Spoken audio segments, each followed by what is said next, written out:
काकुड़ा horror legend. 30 साल के सोहम का एक पुश्तैनी घर उत्तर प्रदेश के मथुरा शहर के पास एक छोटे से गांव रतौड़ी में था। लेकिन बचपन से ही सोहम के पिता ने उसे रतौड़ी गांव से दूर रखा था। वो नहीं चाहते थे कि सोहम के कदम कभी उस मनहूस जगह पर पहुंचे। पर सोहम जिंदगी में एक बार अपना रतौड़ी का बड़ा पुश्तैनी घर देखना चाहता था।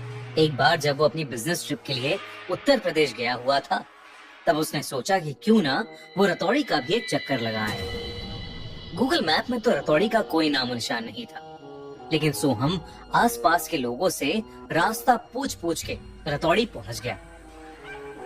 अब शाम के सिर्फ 7 ही बजे थे, लेकिन पूरा गांव खाली था।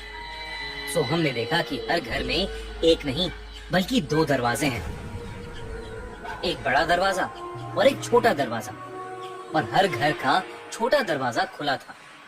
सोहम के एक चाचा उसी गांव में उनके पुश्तैनी घर पर रहते थे।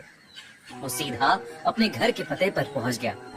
घर का बड़ा वाला डोर बंद था। उसके नॉक करने पर भी जब कोई बाहर नहीं आया, तो सोहम उनके घर में बने छोटे दरवाजे से अंदर घुस गया और उसने वो दरवाजा भी अंदर से बंद कर दिया। अंदर घुसकर वो अपने चाचा से मिला। सब उसे देखकर बहुत खुश थे। वो लोग अंदर वाले कमरे में बैठकर बातें करने लगे। तभी पूरे रतौड़ी गांव में जोरों से घंटी बजने की आवाज आने लगी। सोहम ने अपने चाचा से पूछा कि इस टाइम घंटी क्यों बज रही है और रतौड़ी अभी से इतना सुनसान से क्यों पड़ा है। तब उसके चाचा ने बताया कि रतौड़ी गांव पर एक भूत का श्राप है, काकुदा का श्राप। हर मंगलवार को ठीक शाम 7:15 बजे वहाँ काकुड़ा नाम का एक भूत आता है, जिसके लिए घर का छोटा दरवाजा हमेशा खुला रखना होता है। अगर दरवाजा खुला नहीं हुआ तो अंदर जो भी मर्द होता है उसे काकुड़ा का श्राप लग जाता है। वो कुबड़ा बन जाता है और उस दिन से उसकी उल्टी गिनती चालू हो जाती है और 13वें दिन उसकी मौत हो जाती है। ये सुनते ही सोहम को याद आया कि आते समय उसने वो छोटा दरवाजा बंद कर दिया था। वो जल्दी से बाहर भागा। एकदम से रतौड़ी का क्लॉक टावर जोर से बजा, जिसका मतलब था 7:15 बज चुके थे। अचानक से बहुत तेज हवा चलने लगी और ढेर सारे मच्छरों के भिनभिनाने की आवाज आने लगी। उन आवाजों से सोहम के चाचा को एहसास हो गया था कि काकुदा ने गांव में घूमना शुरू कर दिया है। सोहम अपनी गलती छिपाने के लिए जल्दी से उस छोटे दरवाजे को खोलने के लिए आगे बढ़ा, लेकिन तब तक बहुत देर हो चुकी थी। उस दरवाजे के बाहर किसी के गुर्राने की आवाज आने लगी। तभी कोई बहुत जोर से दरवाजा खटखटाने लगा। उस दरवाजे की खटखट से उसके चाचा समझ गए कि काकुड़ा आ चुका है। इससे पहले सोहम के चाचा कुछ कर पाते, वो छोटा दरवाजा अपने आप खोल उठा। सोहम ने जो देखा वो देखकर उसकी चीख निकल गई, क्योंकि दरवाजे के दूसरी ओर कोई इंसान नहीं बल्कि हवा में उड़ते हुए मच्छरों से घिरे हुए उसे 2 सड़े हुए छोटे से नीले पैर दिखे। सोहम काकुदा को अपने सामने देखकर बुरी तरह कांप रहा था। काकुदा 2 लाल भयानक आंखों, बिखरे हुए बाल और सड़े हुए छोटे से नीले शरीर के साथ गुर्राता हुआ तेजी से उड़कर सोहम की तरफ आया और उसे इतनी जोर से लात मारी कि वो वहीं बेहोश हो गया। जब सोहम की आंख खुली तो सारे गांव वाले उसे घेर कर खड़े थे। सोहम को अपनी पीठ पर बहुत ज्यादा दर्द हो रहा था। उसने पीछे हाथ लगाकर चेक किया तो सोहम को रियलाइज हुआ कि उसकी पीठ पर एक बहुत बड़ा फोड़ा यानी कुबड़ आ गया था। सोहम ने कल रात के बारे में सबसे पूछा तो उसके चाचा ने बताया, क्योंकि एक्चुअल में ये घर सोहम के पिता का ही था, जिसे छोड़कर वो दिल्ली शिफ्ट हो गए थे। तो कायदे के अनुसार उस घर का मर्द सोहम ही था और उसे अब काकुड़ा का श्राप लग गया है। और उस श्राप के चलते 13 दिन में उसकी मौत होना पक्का था। इस हादसे के बाद कोई भी रतौड़ी वासी उसकी मदद करने को राजी नहीं था। तब सोहम ने रोती हुई हालत में अपने बेस्ट फ्रेंड तनुज को कॉल किया।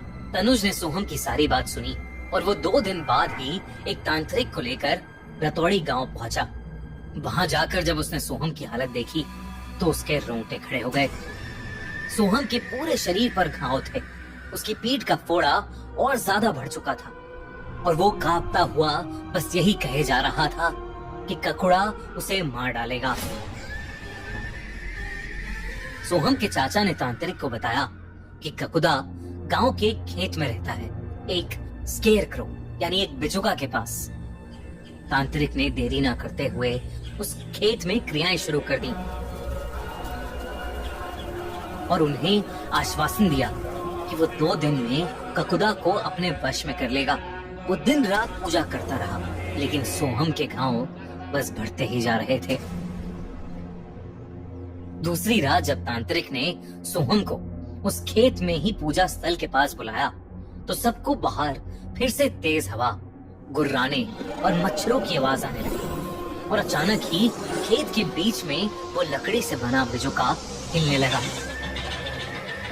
इससे पहले कि कोई कुछ कर पाता, उस बिजुका ने अपने हाथों से तांत्रिक का गला दबाया और उसे पल भर में वहीं मार डाला। ये सब देखकर तनुज और सोहम वहां से फटाफट भागे।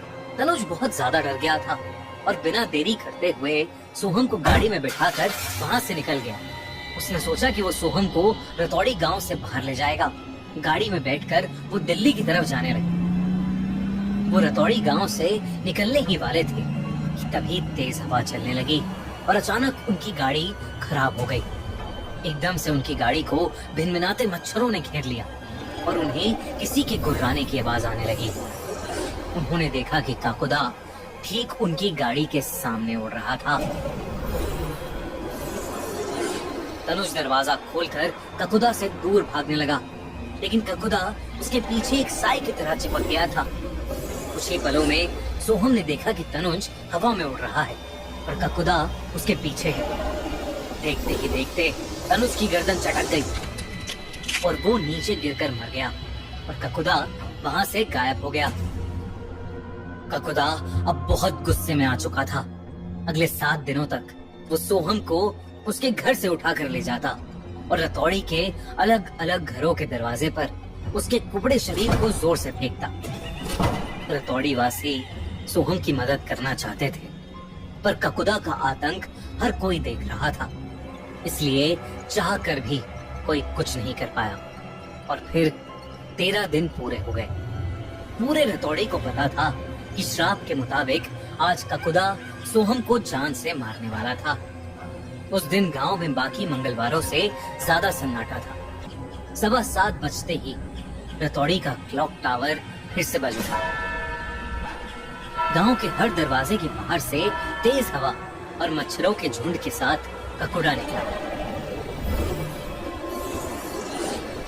कुछ ही देर बाद गांव वालों ने सोहम की रूह कपकपा देने वाली चीख सुनी। सोहम अब इस दुनिया से जा चुका था और ककुड़ा के श्राप से रतौड़ी का एक और इंसान अपनी जिंदगी खो चुका था।